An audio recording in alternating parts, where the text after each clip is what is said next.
Hey there tubers, Redneck Brian here. Carburetor is all back together now, and I got some good news. I have started it up, I tuned it a bit, and it will actually run on full with no choke at all. Let's see if it'll start up.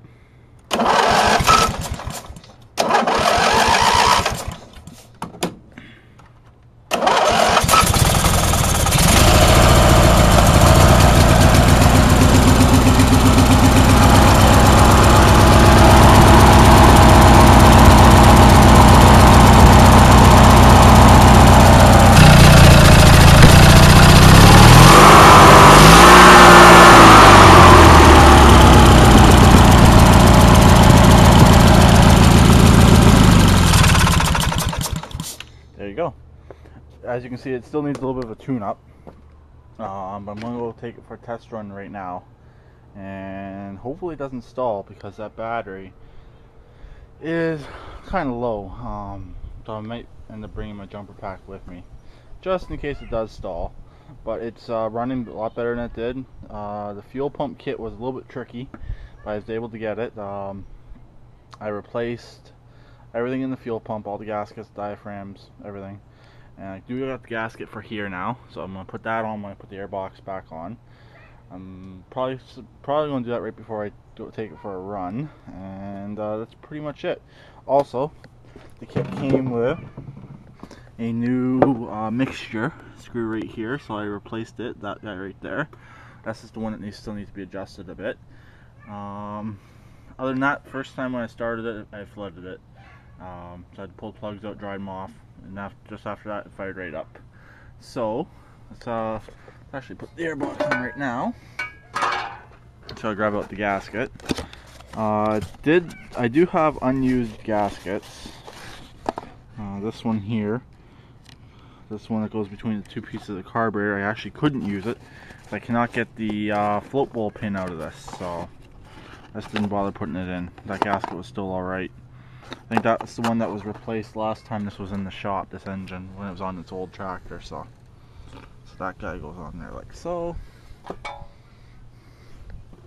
And that guy goes on to there like so.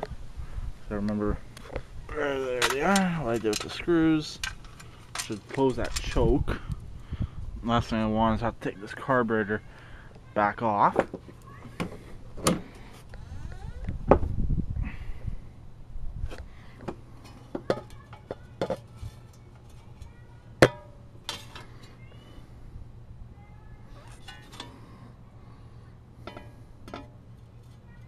There we go.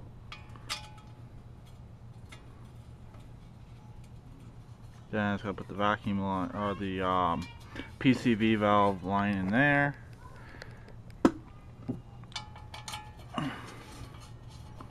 And again, thank you to Peppercat Key for this air cleaner cover.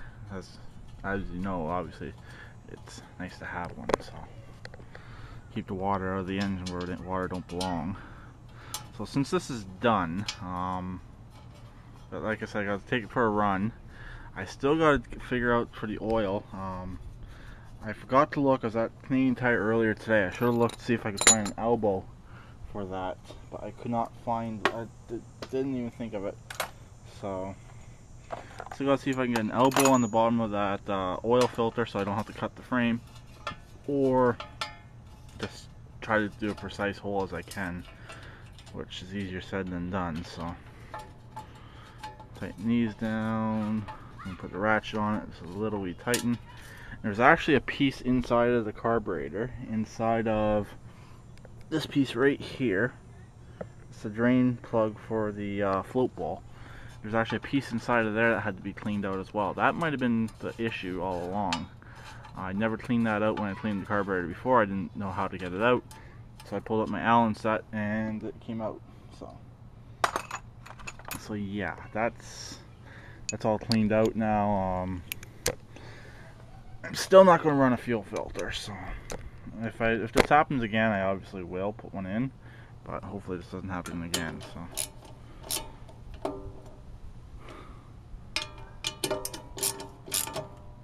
and there we go. And I will do a run driving video of this eventually once I get all the bugs worked out of it. And that's pretty much it. I've been actually joking around to myself. The guy that I sold the engine out was in this tractor too. He's a Japanese gentleman, and he's cheap, very, very, very cheap. He's actually the same guy I sold the Tecumseh engine to, and this guy, oh, he's absolutely cheap. And I'm actually waiting. I bet he's actually looking for this on Kijiji. See if I'd actually sell this, because I bet if I was to sell it, and if he was to ask me to buy it off, if he was asked, if he was one of the ones that contacted me, he'd most likely try to Jew me on it. But sorry, buddy, I ain't selling it. So I'm not selling this one. So haha. He did make some interest in this engine, but I said the engine ain't for sale. So yeah. This goes together real easy, so there we go. Now I just need to put the 2 wing nuts on, and I will talk to everyone later. As you know, everyone should know what goes on next. So I'll talk to everyone later. Keep it redneck, and stay tuned for the driving video of this whenever I do decide to do one. So bye for now.